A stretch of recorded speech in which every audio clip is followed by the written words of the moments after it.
away from that diagram. Now, how do shared ledgers work? Okay, see, I'm not talking about shared ledgers. If you want to understand blockchain, you have to understand shared ledgers, because blockchain is just one kind of shared ledger that has some particular characteristics. So we're going to start by talking about shared ledgers. It's not too technical for you, Jay. Okay, all right, good. So did you get this bit? So the ledger is a record of transactions. That's all you need to take away from that part. Okay. So I want you to think about the shared ledger in four, let's see, fours. I told you, fours. It's easy to remember. You all remember this. It's easy. We'll do it in fours. So I want you to think of the shared ledger in 4 layers. We have the communications layer, we have the content layer, the consensus layer, and the contract layer. Now, contract, by the way, is a very bad name for this. I'm calling it contract because everybody else calls it contract, even though contract is a stupid name. And because it begins with C, so it's easy to remember. There are 4 layers and they all begin with C, so that makes it easy to remember. But contract is a stupid name. I'll explain that to you in a moment. So, let's make an imaginary shared ledger just to show you how this works. Let's imagine a ledger which is, I don't know, all of the credit card transactions in Russia. We're going to record all of the credit card transactions in Russia, okay? So how many credit card transactions were there in Russia yesterday, would you think? I don't know, I'm genuinely asking. 10 million. Okay, so let's say 10 million, and each credit card transaction is, let's say, 100 bytes, right? So it's 50 byte or 50 byte 7. So that's 10 million, that's 10 to the 7, times 10 to the 2, that's 10 to the 9 bytes, which is, I told you I was technical, I can do this in my head. It's 10 to the 9 bytes, that's 10 to the 6 kilobytes, that's 10 to the 3 megabytes. It's not even 1 gigabyte. My phone has 128 gigabytes on it. So we can store all of the credit card transactions, we can store them on everybody's phone, let's say. So the communications layer is how everything gets to everybody's phone, right? The content layer is the credit card transactions. The consensus layer is how we decide which transactions were real and which transactions were inserted by criminals. You'll see this in a moment, we use the word consensus. And then the contract layer is the programs that we execute using those transactions. So a simple example of a shared ledger will record all of the credit card transactions on everybody's phones. Okay, why would we want to do that? Good question, we'll come back to that a bit later on. Okay, so the 4 layers, we have the communications layer, which gets the information round to everybody's phones. Why would we want to do that? Well, actually, there are some arguments for doing this, which are nothing to do with crazy Bitcoin, you know, let's overthrow the Federal Reserve and this sort of thing.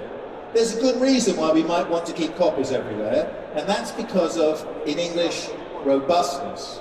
So here's an example. The Bank of England has been looking at the use of shared ledger technology. Why? You think there's somebody in the Bank of England's network who's an untrusted member and they're trying to defend against these attacks from untrusted people inside? No.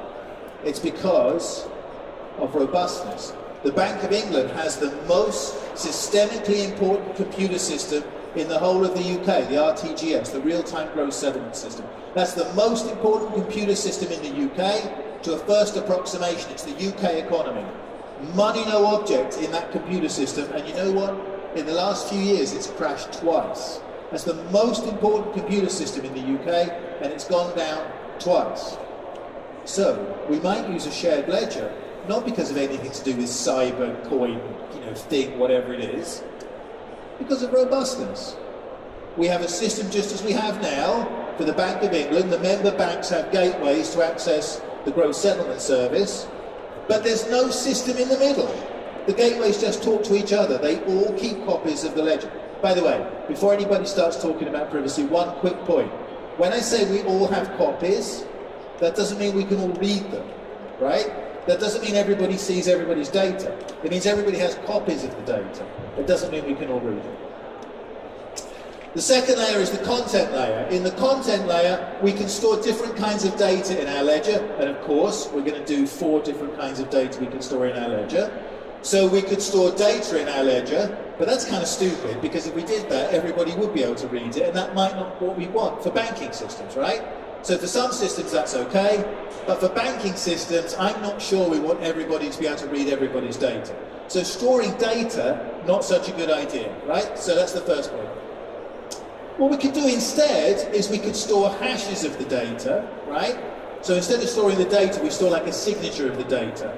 So when you read in the newspaper, I mean, whatever the stupid stories you see in the newspaper, you know, Sweden is going to store its land registry on the blockchain. They're not really going to store the land registry on the blockchain. They're going to store the land registry where they store the land registry right now, which is in a database, but they're going to store hashes of the documents in the shared ledger, and that means when you retrieve a document, you can compare it with what's in the public ledger, and you can see if the document has been tampered with or changed, and you have a timestamp when you know the document was loaded.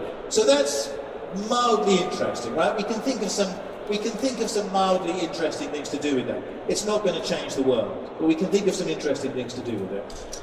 The third thing we could do is, I alluded to this just now, we could store encrypted data in the blockchain, right? So we all store all of our data, all of our transactions go into the ledger, but we all have encryption keys so that we can only read our data, the data that's important to us. That's an interesting way of doing things. Is it a great way of doing things? I'm not so sure about that, because now you have the problem of managing the encryption keys. And that's the problem that we have with the ledger in the first place, is managing the keys. So in a way, we say in English, you're kicking the can down the road, right? We have a kind of solution, but all we're doing is moving the problem of managing the encryption keys away from the ledger to somewhere else where we've still got to manage the keys. By the way, managing keys is the real problem at the heart of all of this. So I was at a conference the other day, and a guy said to me, we have a brilliant idea for managing identity on the shared ledger, because we don't need banks and we don't need the government, right? Because they're all kids that make blockchains, so they think like this. We don't need banks and we don't need the government. We're just going to let everybody have their own key, and they will be self-sovereign and in control of their own data. And I said, well, what if they lose the key? And he said, well, then they can get a backup from a trusted third party. I'm like, what, like a bank? Well, it doesn't have to be a bank. It could be some sort of public body. I'm like, what, like the government? So basically, we're going to be completely free of banks and government, except for the bank and the government. You see the thinking. They're kids. They don't think things through properly, the blockchain people. So encrypted data.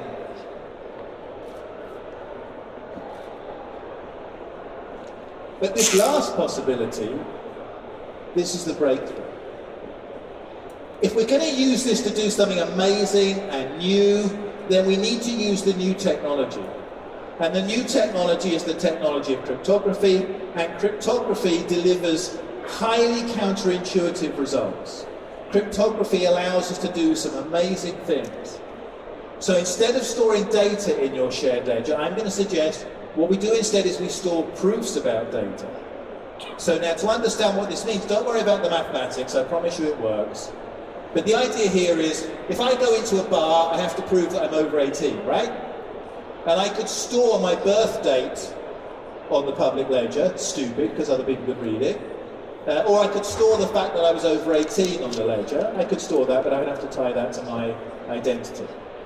But what I could store instead is the mathematical proof that I'm over 18. So all I'm storing is the, you know, I want to prove that I'm a Russian citizen. I'm over 18. I have this bank account. I'm allowed through this door. What we store on the ledger is the proof, not the personal data. Don't worry how it works mathematically, but just imagine it works like this, right?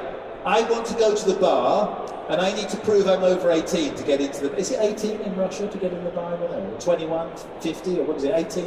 Okay, so I want to prove I'm over 18 to get in the bar.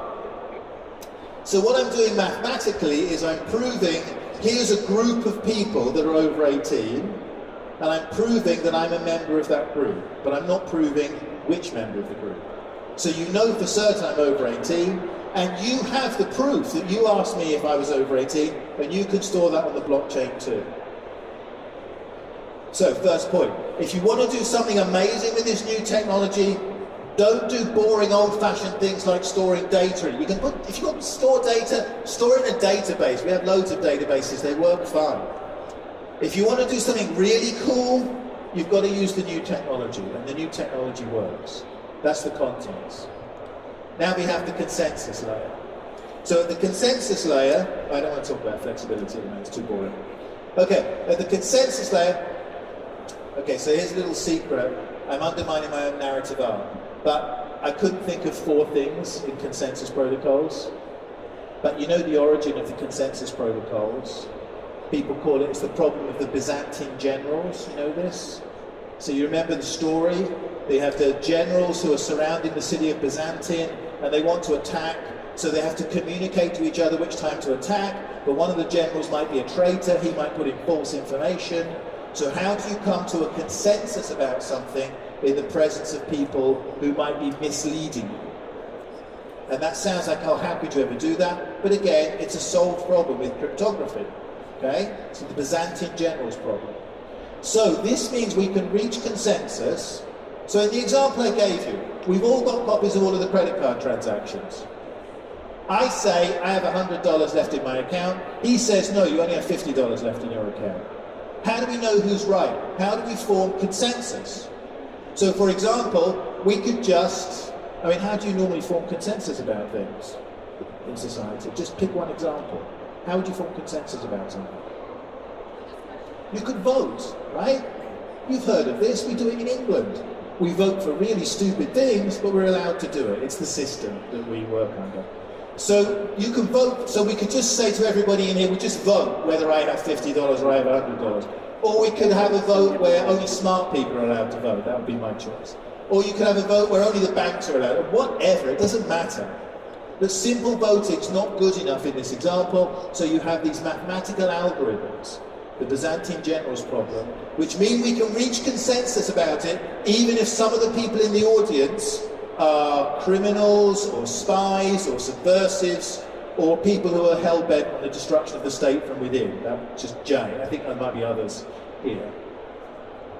Why do we care about that? Because it gives us a transparency.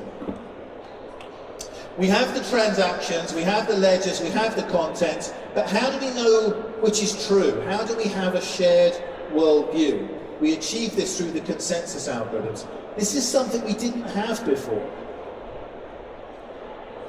When you put the data in a database, you have to trust the person that runs the database.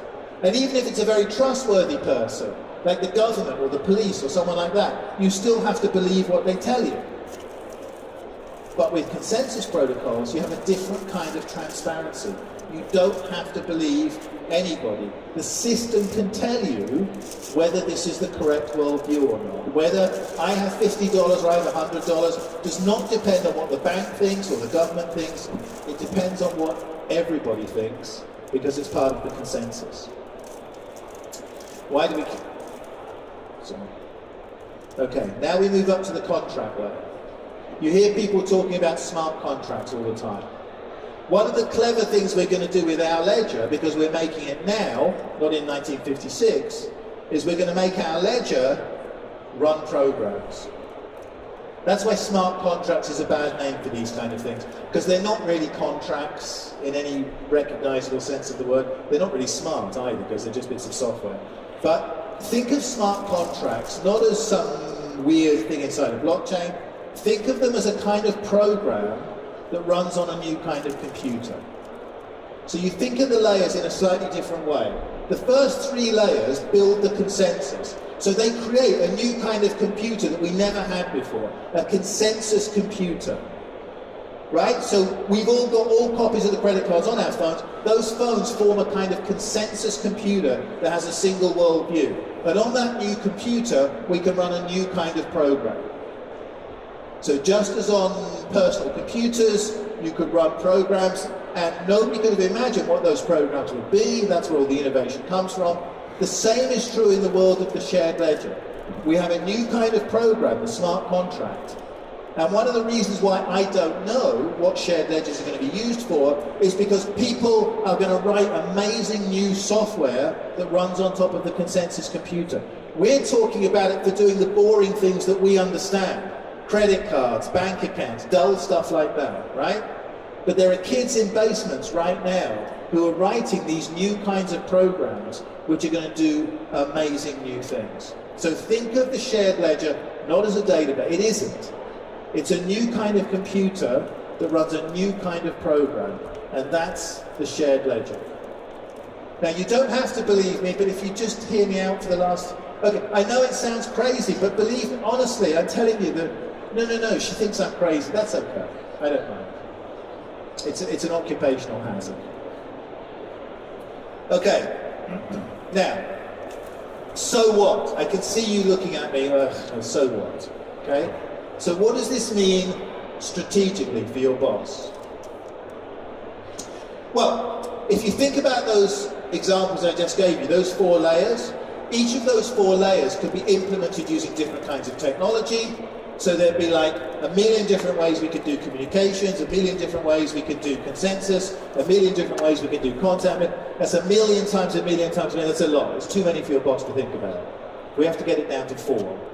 So is there a scientific way of getting these complicated down to 4?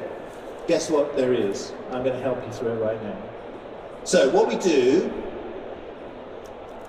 is we ask a very simple question at the communications layer. Remember my example of all of the credit card transactions? So we say, does everybody get to see what's going into the ledger, or do only some people get to see what's in the ledger? If everybody gets to see what's in the ledger, that's a public ledger. If only some people get to see what's in the ledger, that's a private ledger. Okay? That's pretty clear, okay? So if everybody can see public, if only some people can see private.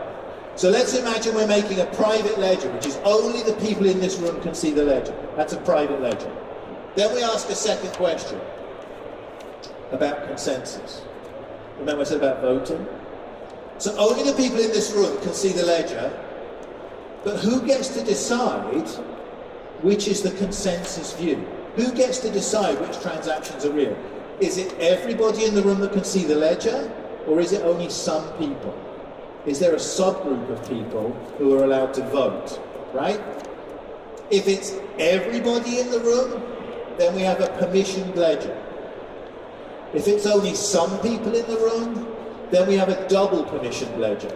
Because you need one kind of permission to access the ledger, you need a second kind of permission to take part in the consensus forming process. If it's a public ledger, we ask a slightly different question. We don't ask who would take part in maintaining the integrity of the ledger. Instead, we ask, why would anybody bother? It's the tragedy of the commons, or socialism, I think it used to be called here, and by people like Brett King. It's the tragedy if everybody can use it, why would any of you bother using any of your energy to maintain it? Why would anybody bother? Unless you're a criminal. Because if you're a criminal, you have every incentive to set the consensus, because you want to say, well, all the money belongs to me, right? So criminals have the incentive, but why would anybody else have the incentive? They don't. So we have to reward them to do it. If we want people to do things, we have to reward them, usually with money. Ignore Brett, capitalism is still going strong, okay? So if we want people to do things, we reward them with money. Now, there's a slight problem with this, because if I reward you with money, like let's say I'm paying everybody in the room can see the ledger, but only the people in the front row can vote. They're the people that form the consensus. But if you keep voting and you don't say all the money belongs to me, I could take away the reward. I could not reward you. So I could begin to change the consensus by only rewarding the people that would agree with me. That's a form of corruption, right? So if I reward people with incentives off of the ledger, I can withhold those incentives. So the alternative is to reward people for taking part in the process by giving them incentives that are intrinsic to the ledger that can't be withheld externally. And what's the most famous example of that? I'm waiting for the translation. This is when everybody's supposed to shout, Bitcoin! Right? So let's try that one more time, okay? So I can reward you with incentives that are on the ledger and can't be withheld. And the most famous example of that is... Thank you. I know it's lunchtime, but thank you anyway. Now, why am I showing you that taxonomy? Because I want you to see, when you use the word blockchain, You see, I'm a nerd. I come from the technical side of things. So every time people say blockchain, when they really mean some indeterminate form of shared ledger we haven't quite worked out yet, it's a dagger in my heart, okay? So when you say blockchain, you're talking about a huge spectrum of different implementations. And you see the taxonomic distance between the examples I've chosen. So over here, you have the things that my clients are interested in, because I work for boring people like banks, okay?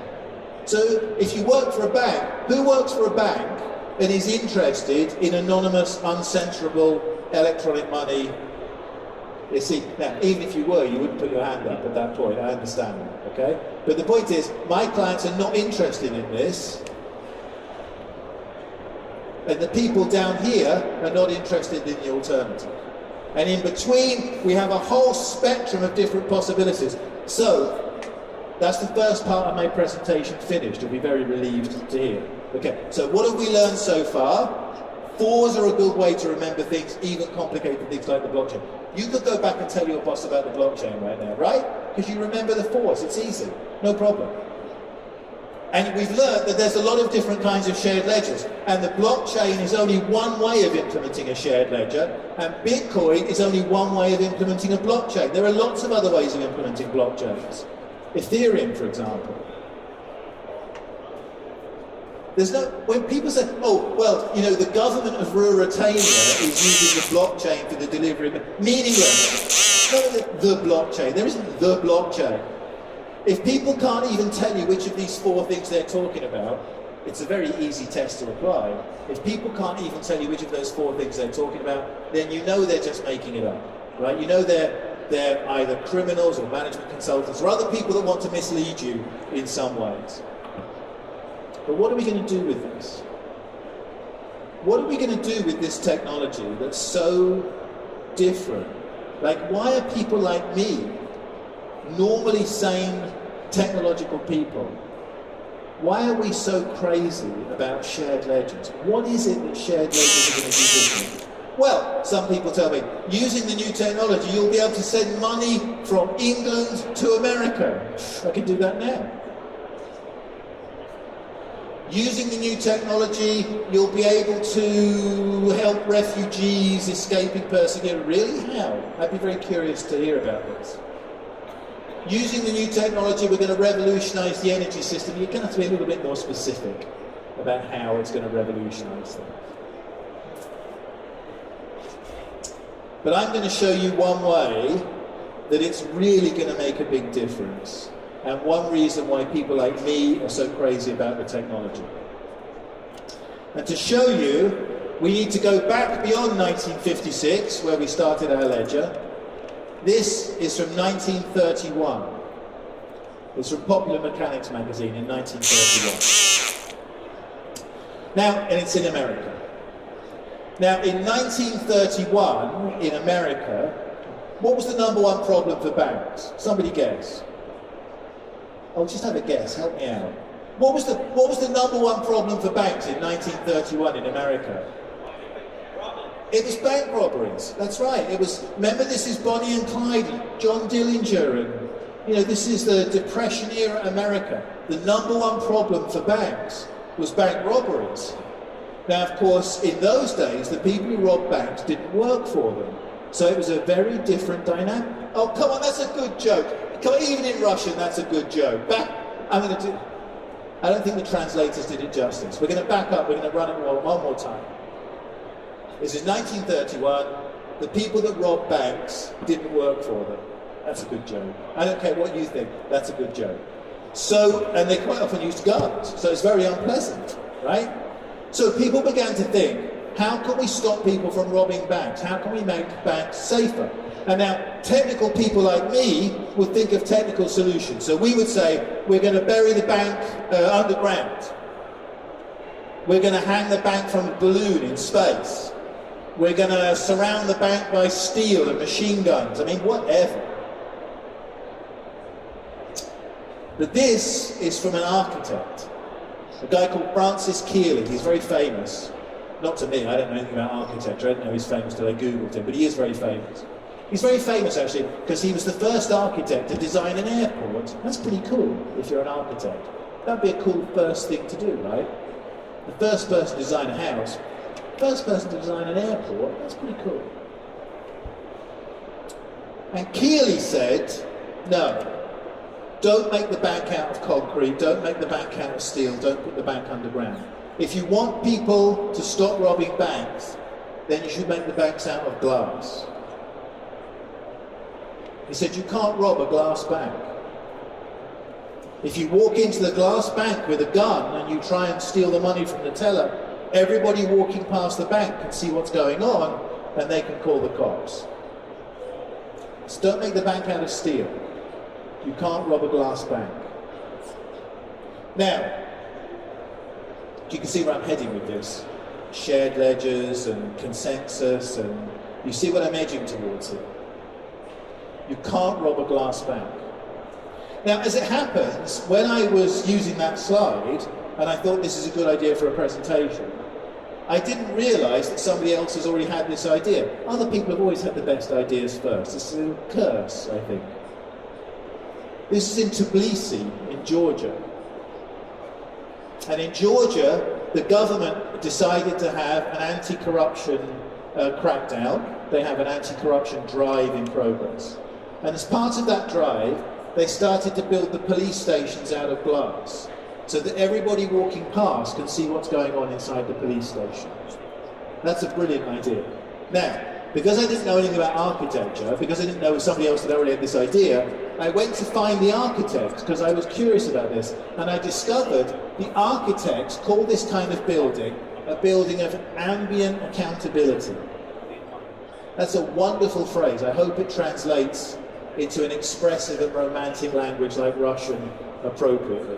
They call it ambient accountability. So in other words, instead of traditional auditing and inspection, you build an environment which has the accountability as part of the environment. And my point is, that's what the shared ledger is going to do to financial services. So right now, we're taking shared ledger technology and we're kind of smashing it into shape to make it emulate the things that we already do now, like international payments and whatever. But that's not the future. The future is to take the technology and to use it to create financial markets that have ambient accountability. The number one cost for my clients is not payments, it's regulation. It's KYC. It's know your customer, anti-money laundering, counter-terrorist financing, politically exposed persons. The cost, this is why productivity in the financial services industry appears to be going down. Because so much of the resource is going into the regulation, not the invention of new products and services. So if we can create financial services markets with ambient accountability using the new technology, so that we don't have to do the regulation that we have now, because the environment itself will regulate, we make a transformation. And I will give you one example of this before I leave. So here's my example of this. You can test me on this prediction if you like. So right now, the token and ICO space is Wild West, right? That means something in Russian, Wild West? Okay. Because the Wild West of Russia is not that wild, right? Because it's, yeah, okay. So you know Wild West, it's an American thing. So, okay, so tokens are crazy, it's a Wild West, people are going to lose lots of money, lots of people are going to go to jail, all of that is true. But now imagine, once that market becomes regulated,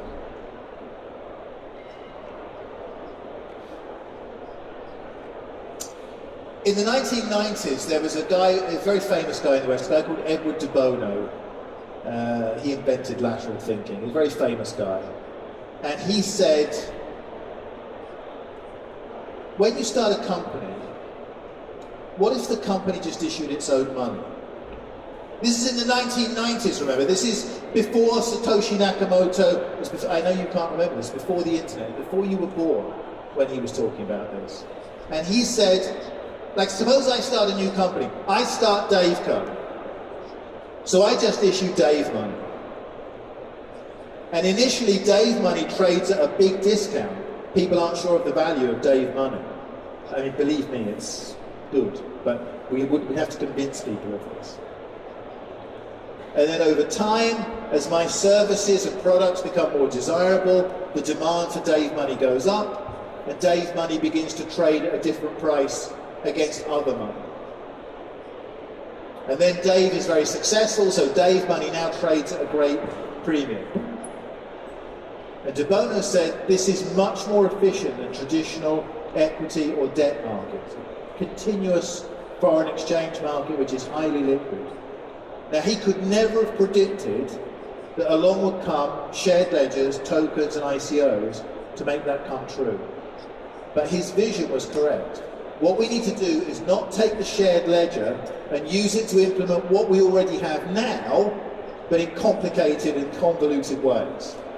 We need to take the technology and we need it to do something new, create a new financial services marketplace, a new asset class, which is not equity, it's not debt, it's not loyalty points, it's something different from all of those,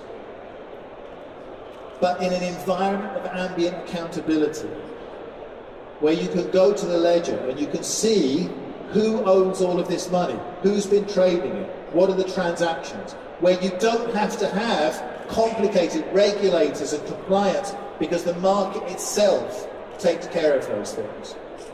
So yes, the guys doing this right now are crazy and they're all going to go to jail. But in the future, regulated markets of ambient accountability with new asset classes will revolutionize the financial services industry, and that's why people like me are crazy about it. Thank you very much for listening.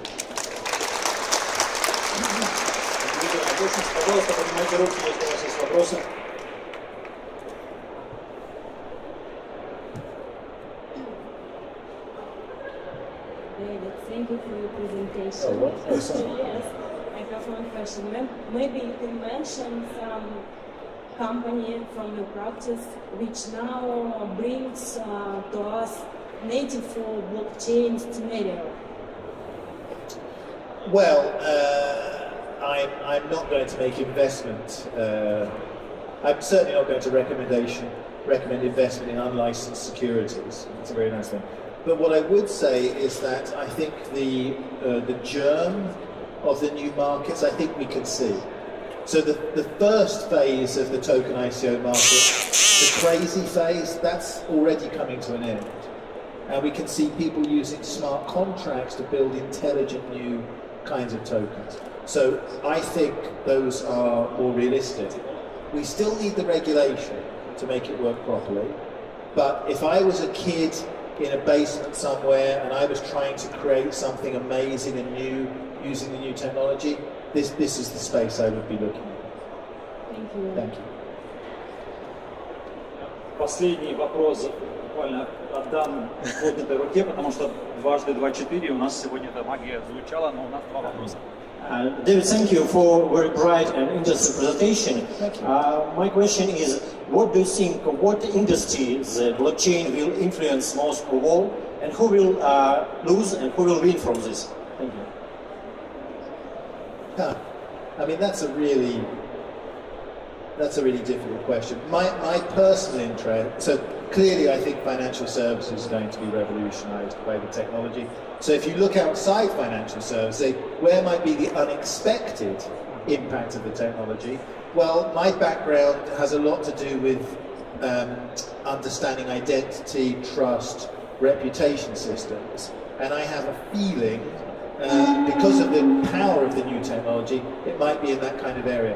John earlier said privacy is dead, and I disagree. I think this technology may allow us to trade safely, but also with privacy. So if I had to make one guess, it would be in the kind of identity privacy space.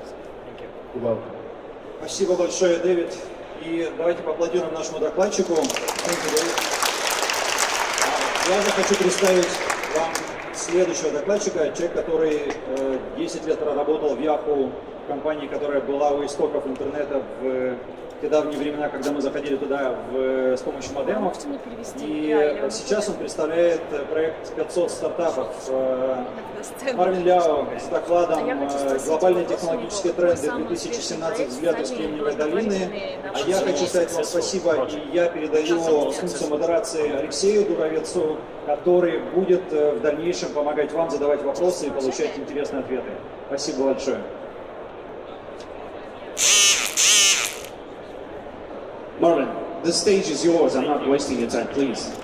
Marvin Ляо, друзья. Listen to quicker, right? All right. Добрый день. That's all the Russian I know. Nice to see you all. All right. So I was asked to talk about some global tech trends. I think you've all been very, very fortunate to sit through some amazing speakers earlier in talking about like the details of fintech, about blockchain, and digital health. And so I'm going to sort of bring this together. So I think you've been fortunate to hear from what we call like hedgehogs, right? Like deeply focused. I'm what they call a generalist. And so I'm going to talk about sort of like my perspective in general, sort of like what's happening, okay? But first of all, I'll talk very quickly, like, just establish credibility slide.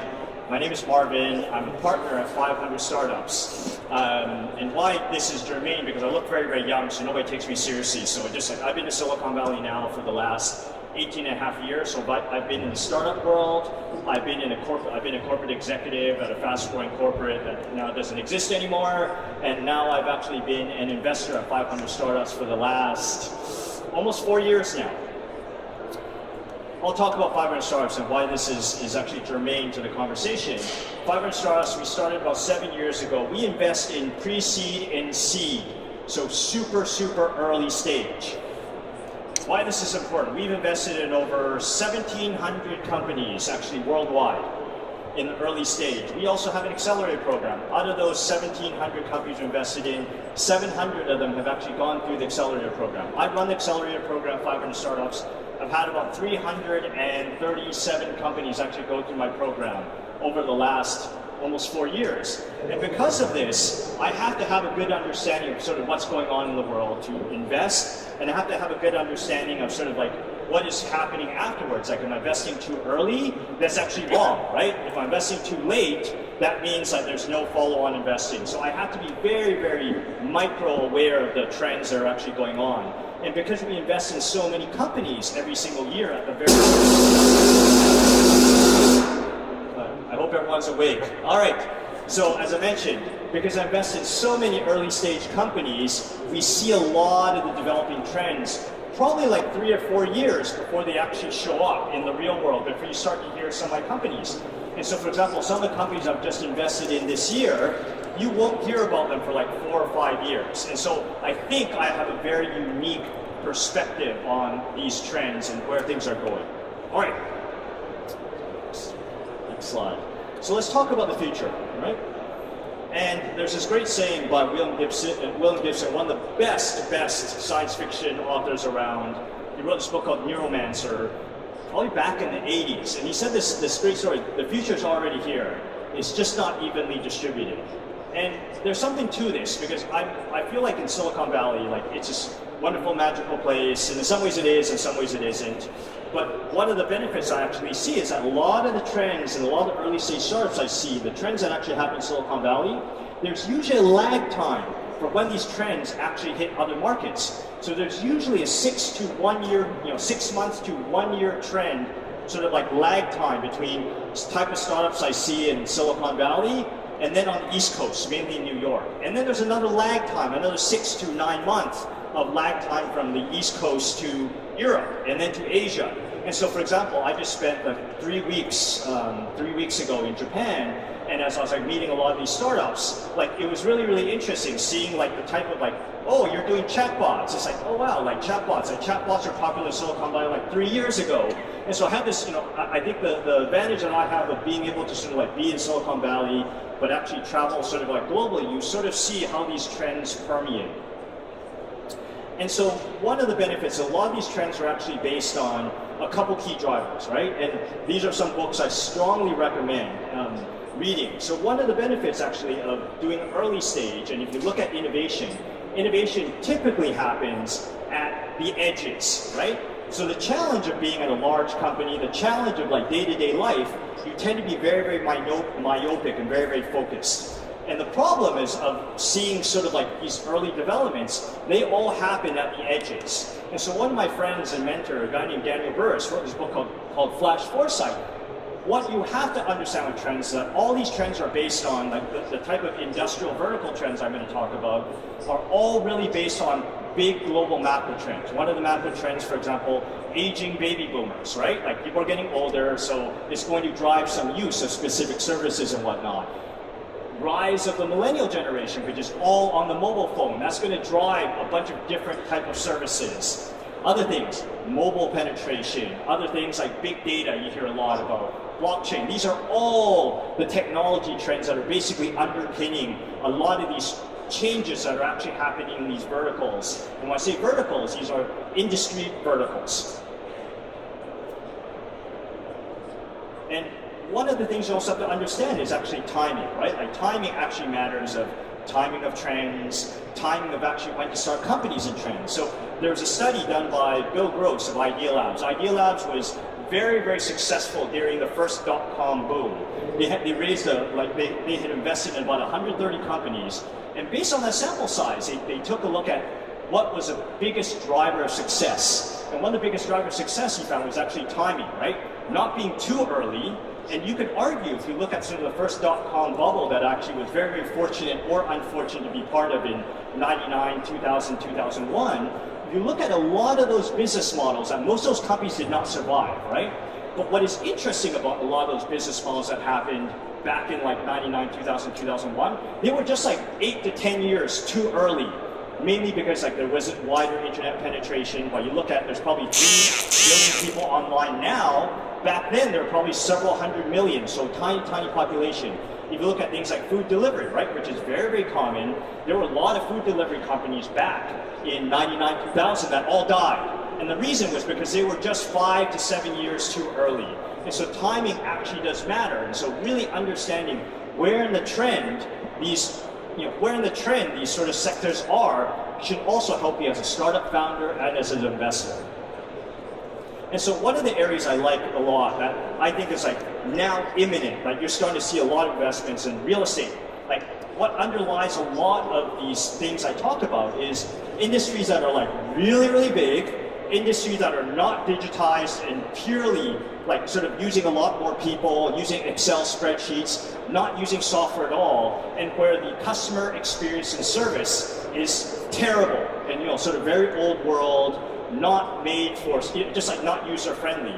And I think real estate tech is one of those areas where if you look at, is an imminent area where if I look at the deal flow in real estate tech over the last, at least in my stage, pre-seed and seed, like about 4 years ago, and even like 5 or 6 years ago when I was doing angel investing, there were not a lot of real estate tech companies. If there were real estate tech companies, they tended to be more on the consumer side.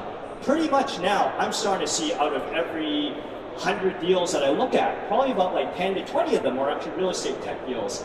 And a lot of them are actually focused on the big companies, the B2B side, not the consumer side. Because what has happened is that there's huge industry, not great user experience, and the other issue that you actually have is that a lot of them are not using software, so there's this huge opportunity. And if you look at some of the stats, you look at the real estate financing, this has actually exploded over the last several years. So 2016 was the last year that they actually had a record. Like, you're going to see an exponential growth in here. This is very, very early still, too. And so one area that I'm super excited about, and that I've been investing in real estate tech now probably about a year and a half ago, started doing this, like I think there's going to be a hockey stick area. And so this is one area that there's imminent growth, in my opinion. Other area, fintech, right? This is, and I can only speak about sort of the experience of like fintech, and I think you had Brett King, who's like an amazing speaker and thinker in this area. Why I'm super bullish about fintech, not only huge space, but particularly in 2008, right, with the economic crisis. This is actually the first time that you actually have like people who end up really hating banks, right? Like particularly in Western Europe, there's very, very low trust in banks. And also if you think about like a lot of the banks where because of this regulatory stuff that was actually put in place, they've spent very little money innovating in new products and services for customers now. And now you're seeing another big wave when I talk about the millennial generation, a big wave of the millennial generation actually moving into starting using banking services, want to have their banking service on mobile. Like, I'll give you an example, like, there's this really interesting company called Kakao. I don't know if you heard of it. It's like a messenger of Korea. It's like the Korean version of WeChat, very dominant in Korea. They just launched Kakao Bank in Korea, and their growth rate, like they have started taking market share away from many of the larger banks who are really behind. And the reason is because they found that on Messenger, this is one of like the fastest growing sort of like interfaces, right? If you look at your own lives, of your own personal use of Messenger, I think in Russia it's mainly WhatsApp, right? Like it's one of the main interfaces now to services. If you look at WeChat in China, one great example of WeChat, there's a lot of things I can talk about WeChat, but what has happened in China, for example, China like in the last 3-4 years ago is almost mainly cash. And due to the use case of WeChat, of using like WePay, and I'll say mainly WePay and less on Alipay, right? One of the benefits, because they're starting to use like WePay more frequently, I heard the number was like 60 to 70% of payments now are actually going through like WePay and WeChat, right? That's a huge shift just over a 3-year period. And the problem is a lot of these big banks are like totally clueless about this. Huge opportunity. And so if you look at some of these trends, and like I said, fintech is a very, very broad area, right? Within fintech, you have like payments, you have insurance tech, you have like loans, you have like, there's so many different areas, personal financial management. And so I think that you see these sort of like spikes of like, of investment, of VC investment. But what you're seeing is that very overall, like the overall trend of like deals and investments in fintech, I think it will only continue to increase. And because the banks are so big, dumb, and stupid, there's a huge opportunity now for an early stage startup to come in and actually take their market share. Cybersecurity, right? Like, I don't need to sort of talk about why cybersecurity is actually really important. And I think this is only going to increase due to the fact that you're seeing IoT, right? Internet of Things, there's going to be devices, more and more devices out there. You're going to see a lot more sensors and connected devices everywhere. And the problem with sort of more of this stuff is that these are all more entry points for hackers to get into. And so, cybersecurity, right? Like you could also talk about the fact that there was probably some issues of cybersecurity in the US with the latest election, but we won't go into that. And so the reality is that there's going to be massive investment and growth in this area, and it will only continue.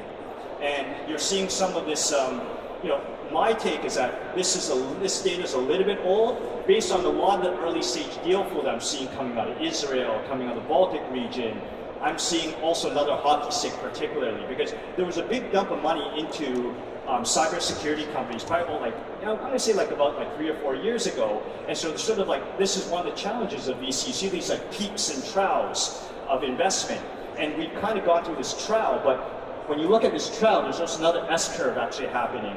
And so from my perspective, I'm actually very, very bullish about like cybersecurity.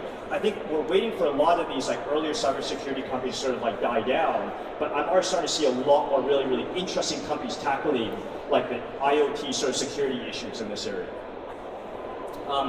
Blockchain, why is blockchain interesting?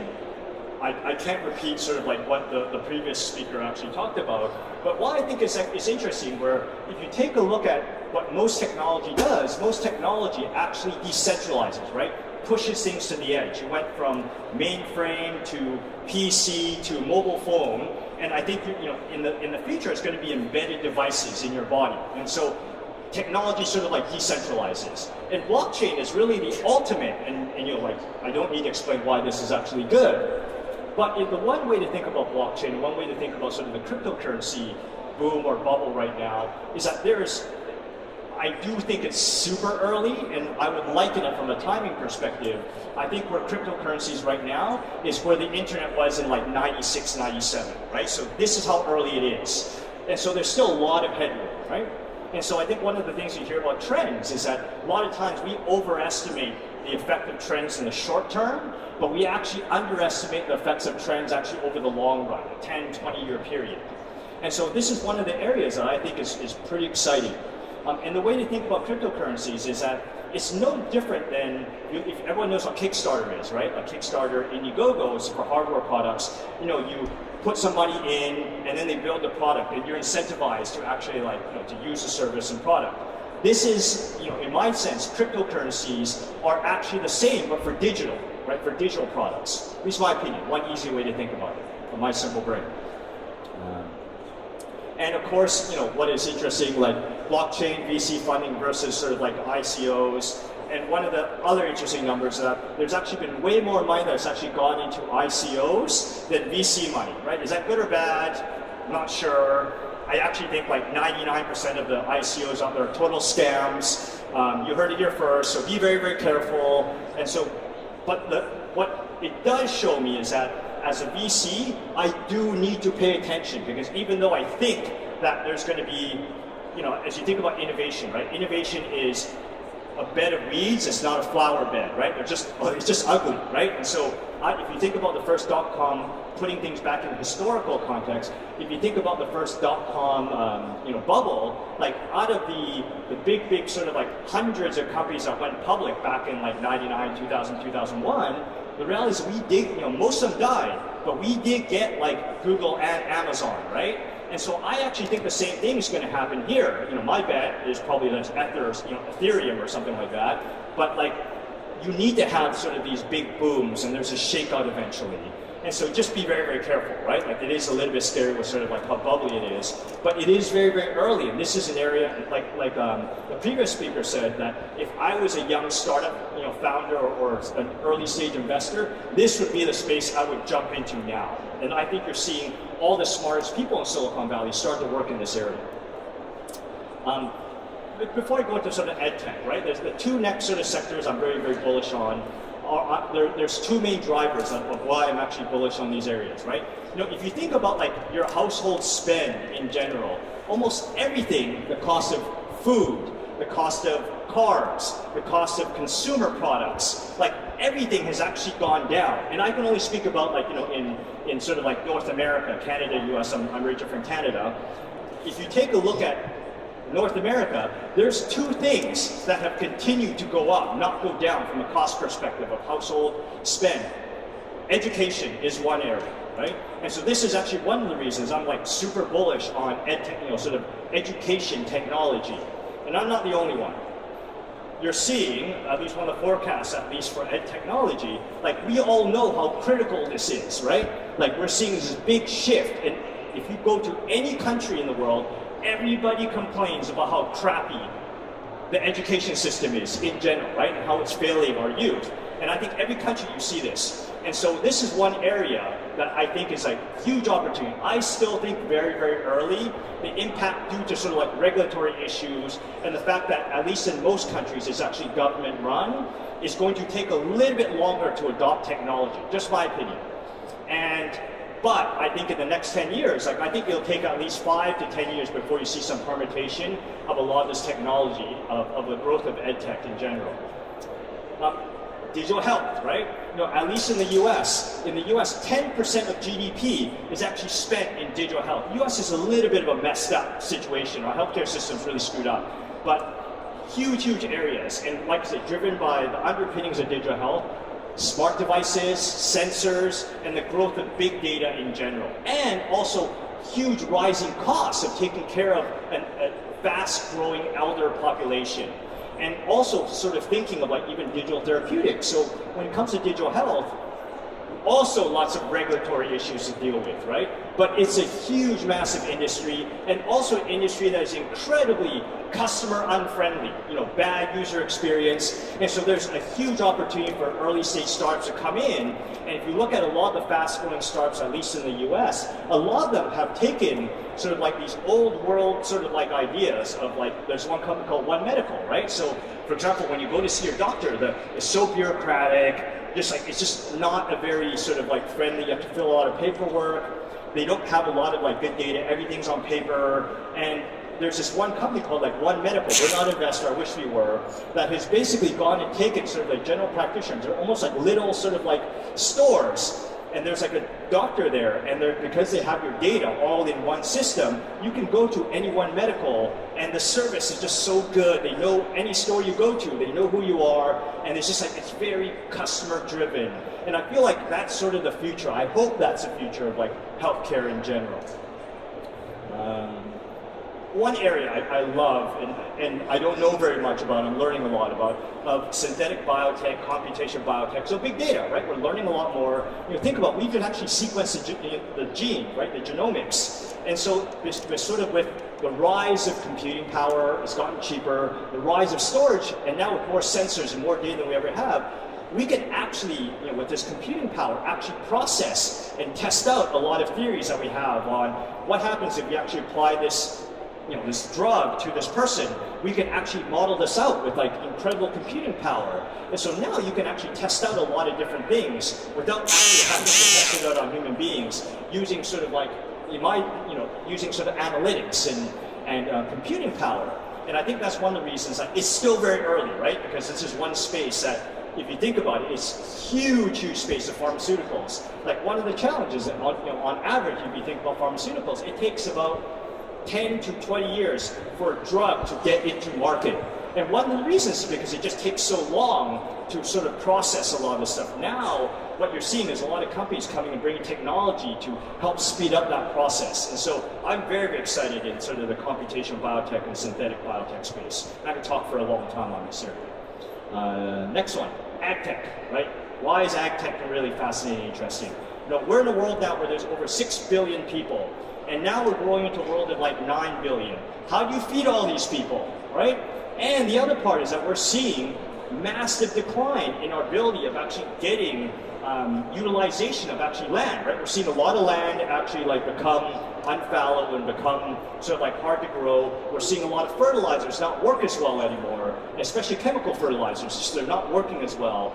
And especially with sort of permutation and growth of actually more sensors, more technology where you can actually share learnings, crowdsourcing technology to sort of like pull learnings from all different parts of the world, where before as a farmer, you used to only sort of have a general sort of like knowledge of just sort of your immediate circle. Now with sort of technology, now with sort of like better computation, you can actually pull learnings from all across the globe, share best practice from everywhere to hopefully get better utilization of your land and grow more food. And this is why it's interesting. And so ag tech, you look at ag technology, the projection for ag technology, I actually expect is going to double or even triple over the next couple years. And particularly from deal flow perspective, I think I've done about, probably it's like looking at maybe like for every 100 companies, maybe less than one ag tech company, probably every 100 companies. Now, I'm probably looking at like 3 or 4 or 5 ag technology companies for every 100 companies I'm seeing from a deal flow perspective now. And so as a space, from an early stage, you're starting to see a lot more knowledge and actually sort of like expertise actually flow into this area. Right. And so, having said that, right, it's like great, and like all about these awesome trends, and yeah, but one of the things I tell you is that these are all real things that are going to happen. The problem is that people forget, like when you're doing a startup, it's a micro thing, right? It's a team-oriented, it's a micro thing. And so yes, these are all trends, and so there's a great saying in Silicon Valley that we use a lot. It's great to understand all this stuff, but it's like, never mistake a clear view for a short distance. It takes longer than you think, but it is going to happen. And so I hope this was helpful for you, and thank you very much for your time.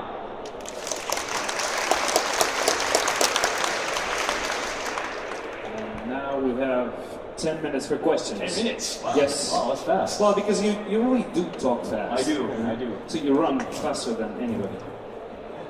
Thank you for a bright overview of I know you. technology trends. Thank you.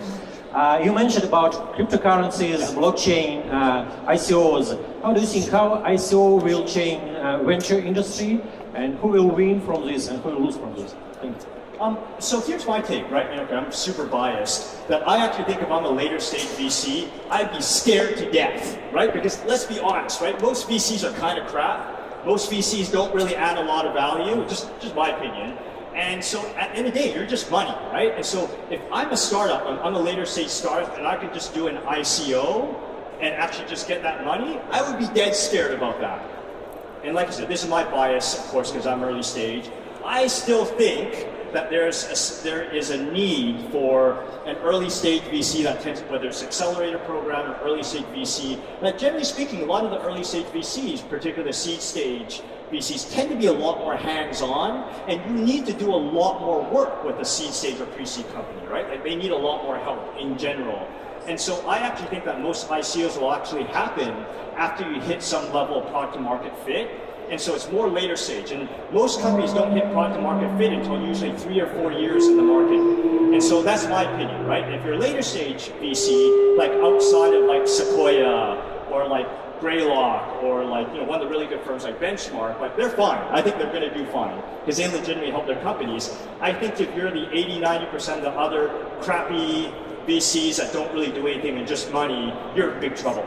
And so there's going to be a big shakeout. But I think this is going to happen in the next like 15 to 20 years. And my view as a biased person, right, like I'm being very open with my biases, like I'm not sure it's a great thing right now with an ICO if you just have a white paper and you raise like $50 million and you haven't even built a product yet. Like, I'm not sure that's a great thing because most of the time you don't even know what you're doing.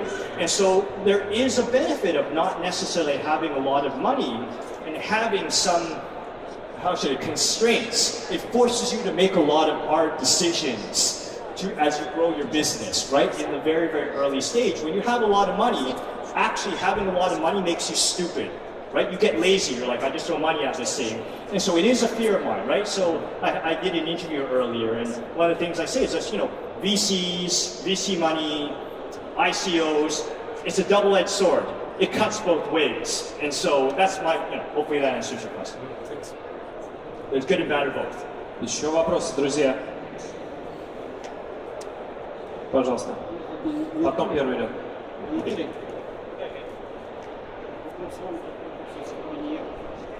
Микрофон говорите. Не, он настроит, вы просто Говорите. Давайте вот в этот. Меня зовут Анатолий. У меня вопрос к вам. Выходцу из компании Yahoo. С точки зрения вашего сейчас нового состояния, пожалуйста, оцените, пожалуйста, будущность компании Yahoo с вашей точки зрения со сменой владельцев. He wants you to give praise to Yahoo after changing of management. How well is it doing? Are you going to answer? No, I think it's hard for me to answer because I actually have not been involved at Yahoo for over almost 6 years now. So I have no idea. And the reality is that I actually think that Yahoo is a 1.0 company in a 3.0 world.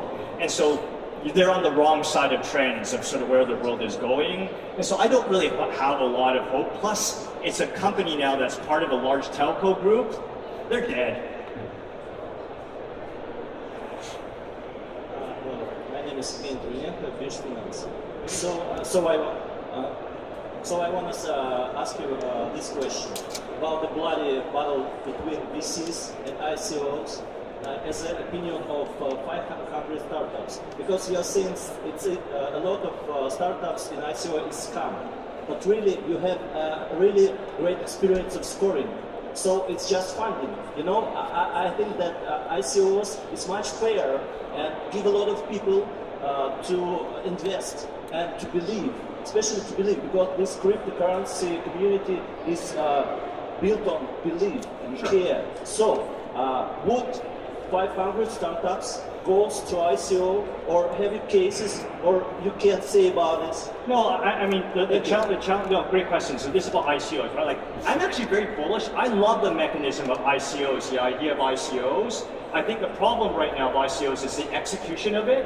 And I say scum, right? Because I think there's a challenge of just how ICOs are governed right now, where there are a lot of like fraudulent like ICOs right now. There's a lot of fraudulent like tokens where there's, you know, one of the things, because it's not regulated, there's no holding period for the ICOs, for example, for, you know, from a governance perspective. So as some of the stuff gets either regulated or you get better governance in place, I'm actually super bullish about ICOs. And I actually think it brings much change in actually a good challenge to venture capital overall. And so I think it's actually a good thing. And I actually think that my view is that not every company should actually go to venture capital.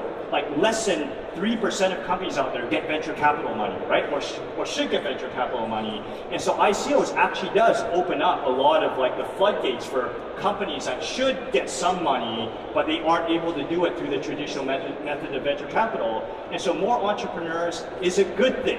And so for me, I do think long-term is a good thing. I do worry right now, just like a lot of people that are going to lose their money in sort of investing in ICOs right now. But anyways, it's a long conversation, but I'm bullish. Things are changing. Yeah. So we're in. But question was, would 500 startups enter the ICOs? I think we're evaluating that right now, right? I think any venture capitalist needs to be looking and evaluating how we actually operate there.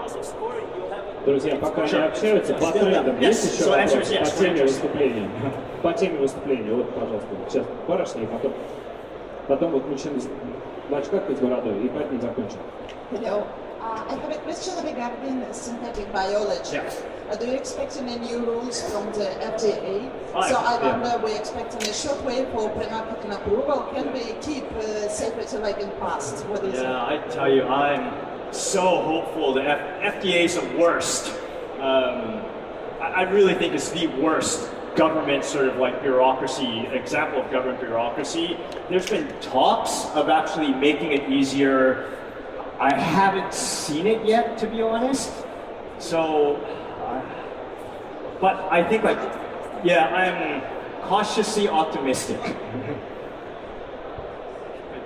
Thanks for a great talk. So I have an impression that currently there is a trend of more like hardcore tech companies when they have like both hardware and software, or maybe like the technology is less ready than before. What do you think about that? Yeah, definitely, because I think that there's been a big flood. Like the reality is that, as much as I knock sort of like VCs, what I definitely see is that there's a lot of money sitting in, sort of like in VC right now, right? And definitely where I see a lot of my VC friends actually starting to invest in area where they're like, okay, we've done like all the easy stuff now, right? The mobile apps. And the reality is that at the end of the day, a lot of us got into this business to hopefully make an impact. And I think the way that you make the impact is actually by going after hard problems. And hard problems like hard technology, right? That is going to take a little bit longer, that I actually think that requires. This is actually what venture capital started out to do. And I think it's something got lost along the way, particularly over the last, like the stupidity that happened from like 2012 to 2015, just a lot of garbage got funded. And I think VC and I think technology overall kind of lost our way. And I think we've kind of started finding our way back to sort of like really investing in sort of like real hard problems. And so that's actually part of the reason I feel I'm still very optimistic about sort of tech and why I'm still in this industry. I definitely see a shift towards sort of doing more hard technology.